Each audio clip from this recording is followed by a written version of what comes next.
Matapos ang masusing koordinasyon at patuloy na operasyon ng mga otoridad, nasilbihan ng warrant of arrest ang isang most wanted person sa Salawigan ng Rizal. Ito ay bunga ng mas pinaigtinang kampanya ng pulisya laban sa mga wanted persons upang mapanagot sa batas ang mga nagkasala at mapanatili ang kaayusan at katarungan sa komunidad. Patrolman Mark Lawrence Atencio sa report.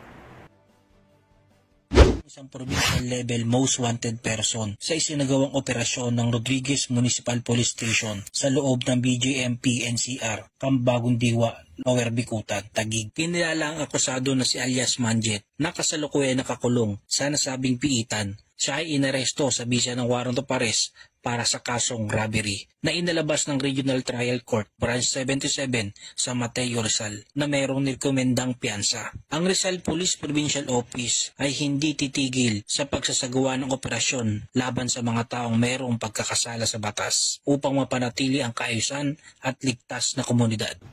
Mula dito sa Calabarzon, ako ang inyong Police News Network Correspondent, Patrolman Mark Lawrence Atencio. Alagad ng batas, tagataguyod ng Balitang Pulis.